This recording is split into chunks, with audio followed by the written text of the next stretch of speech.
It was the autumn of 1977, and the morning air held a chill peculiar to East Texas. It was a pervasive cold, the kind that seeped into sturdy fence posts and weathered barn timbers, lingering well past midday. Before the sun had even crested the horizon, the rumble of trucks echoed down the dusty gravel lane, their passage stirring clouds of fine earth that hung suspended like remnants of a distant conflagration. From sleek automobiles, out of place in this rural landscape, emerged gentlemen clad in impeccably tailored jackets. They bore clipboards and meticulously folded maps, each square revealing the contours of the land. Local residents, a respectful distance away, gathered with heads bowed and hats clasped, a silent communion of shared apprehension. Their arrival was akin to that at a solemn ceremony, a somber gathering. In truth, this day marked an ending of sorts. Standing near their homestead, the Whitfield family observed these unfamiliar faces, assessing the worth of all they held dear. 3 generations had been nurtured on this very ground. Now, it was slated for sale to the highest offer before the sun reached its zenith. Then, just as the auctioneer prepared his platform, an unexpected turn of events captivated the onlookers. A solitary young woman approached, no more than 14 years of age, her simple coat and scuffed boots suggesting a practical nature. She carried herself with an innate sense of belonging, though the reason remained elusive to those present. A few of the investors cast her a passing glance, a patronizing smile gracing their lips, the kind adults offer to children straying into adult affairs. They were entirely unaware that before this day concluded, this unassuming girl would ignite a conflict none of these affluent men anticipated.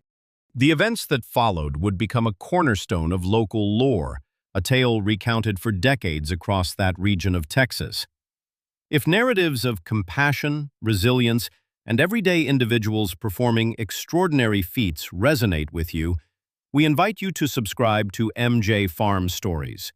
And before we proceed, please share in the comments section where you are viewing this from. We are eager to discover which corner of the globe you are joining us from today. The Whitfield acreage had been under cultivation since 1931, a testament to Otho Whitfield's father, who first broke ground with a mule and a borrowed implement. In that era, land ownership transcended mere affluence. It represented a commitment to sustenance and the enduring legacy of one's efforts. Otho absorbed the cyclical patterns of the seasons before he mastered the alphabet. His mother imparted wisdom regarding atmospheric omens, distinguishing rain-bearing clouds from those carrying no promise. His father instilled a profound understanding that a person's word, sealed by a handshake, held more intrinsic value than any legally binding document. By the time Otho established his own family, the farm had evolved beyond a mere tract of land. It had become a living chronicle of every challenging winter overcome, every bountiful harvest celebrated, and every quiet lesson passed down through the lineage. Family farms, much like this one, formed the bedrock of rural America. They fostered patience, cultivated a sense of duty, and educated children on the fundamental truth that sustenance was not a given, but a reward earned through calloused hands and protracted labor. For the Whitfields, this farm was an embodiment of cherished memories, not simply soil and boundaries. By the mid-1970s, the practice of farming had transformed into a different kind of struggle, one waged with financial figures rather than atmospheric conditions. Interest rates escalated beyond the capacity of many households to manage. The cost of machinery more than doubled within a few short years. A succession of arid seasons diminished yields, while grain prices stubbornly refused to recuperate. Otho, like many of his neighbors, leveraged his land to sustain the farm's operations, a seemingly prudent measure at the time. The prevailing assumption was that market prices would rebound. This did not materialize. Instead, debt accrued exponentially. The bank, initially exhibiting leniency, eventually exhausted its reserves of patience. Correspondence escalated from polite inquiries to stern warnings, culminating in a notice that no farming family ever wishes to receive. This was not an isolated instance of imprudence. It was a recurring narrative across countless farms during one of the most arduous agricultural periods in American history. Upstanding individuals, striving to do all in their power, found themselves ensnared by forces far beyond their control. The bank designated the auction for a late autumn Saturday. News disseminated swiftly throughout the county. No one in the assembled crowd recognized the young woman making her way towards them. Her pace was deliberate, her gaze lingering on the barn, the fences, and the worn steps of the porch, as if deciphering a story intelligible only to her. She offered no smile, no restless fidgeting, merely observing with a composure rarely seen in someone of her tender years. Murmurs arose amongst the onlookers. "Whose child is that? Did someone bring her? Why isn't she with her parents?" She displayed no apprehension in the presence of grown men, many of whom dwarfed her in stature and commanded far greater authority. On the contrary, she appeared more at ease than many of them. No one inquired about her name.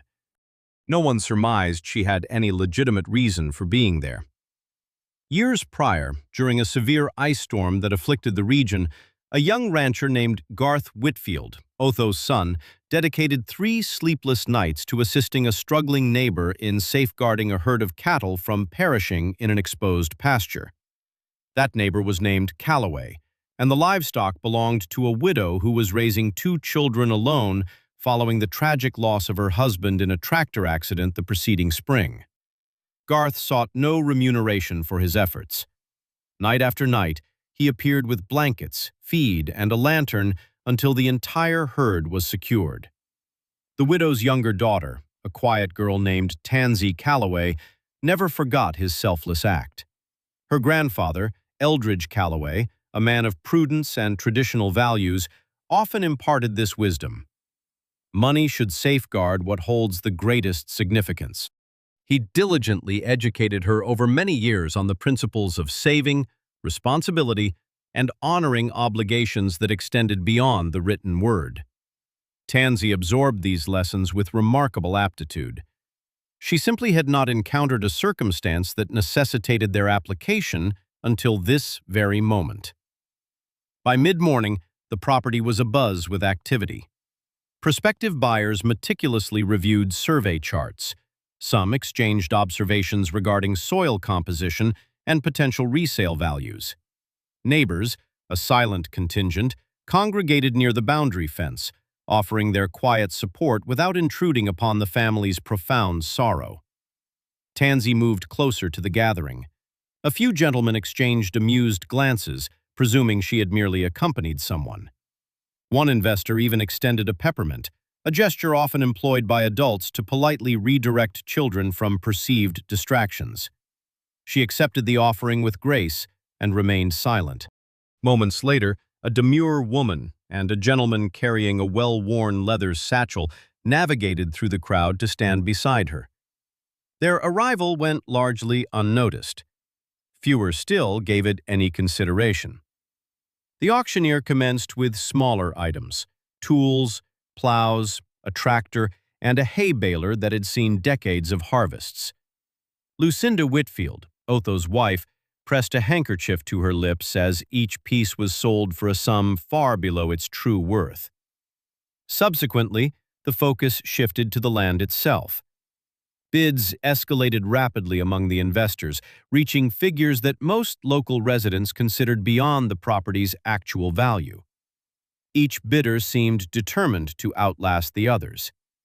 Then, during a brief lull between bids, a small hand was raised. The auctioneer paused, his brow furrowed. "Young lady, do you comprehend the significance of your bid?" Tansey nodded once. "Yes, sir." A profound silence descended upon the crowd, so absolute one could discern the rustling of wind through the barbed wire. Unbeknownst to the spectators, Tansey was not bidding independently. Her grandfather had passed away 2 winters prior, leaving a modest endowment designated for her education and future endeavors. Prior to his death, he had made arrangements for her mother and a small-town attorney, Foster Pruitt, to act on her behalf in precisely such a contingency. Tansey raised her hand because she grasped the profound importance of that particular moment. The actual offers, the legal authority, and the necessary documentation were all managed by her mother and Mr. Pruitt, who stood discreetly behind her. She was not a 14-year-old acting impulsively. She was a 14-year-old raised with a keen understanding of how to repay a debt held more dear than any monetary gain. The bidding eventually narrowed to two distinct parties: Roy Cutter, a confident investor, and the steadily rising, yet modest, offer originating from the Calloway family's representatives. Cutter increased his bid. Pruitt matched it without hesitation. Cutter raised the offer once more. Pruitt responded with an identical bid, his demeanor calm and resolute. A palpable tension permeated the onlookers. Cutter cast a glance at Tansey, anticipating her withdrawal. She met his gaze, unblinking. A final, decisive figure was proposed. The ensuing silence stretched to such a length that the auctioneer felt compelled to repeat the sum. Cutter shook his head and stepped back. "Sold," the auctioneer announced, "to the Calloway family." A wave of astonished gasps swept through the crowd, but the day's surprises were not yet concluded. Tansey approached the Whitfields, accompanied by her mother and Mr. Pruitt, and explained in a quiet tone that her intention was not to dispossess them of their home. The land would be leased back to the Whitfields under equitable and affordable terms, affording them ample time to recuperate from their financial burdens. Lucinda Whitfield was overcome with tears. Otho, a man who had not shed tears in the presence of others since his own father's funeral, bowed his head and expressed his profound gratitude to a girl young enough to be his grandchild. Word of the day's remarkable events spread through the county within days. Neighbors, who had previously felt isolated in their struggles, began pooling resources to support families facing hardship during challenging seasons. A collective understanding emerged that affluence, devoid of empathy, yields little of lasting value, while even a modest act of loyalty can resonate for generations. Decades later, long-standing residents continue to reference that particular morning when discussing the distinctive character of their community. Land can sustain a family for a season. Kindness, however, nourishes generations. The most impactful investments are seldom measured in monetary terms. Occasionally, it requires the smallest individual present to remind everyone else of what truly holds significance. Ultimately, success is not defined by our possessions, but by our commitment to safeguarding what matters most.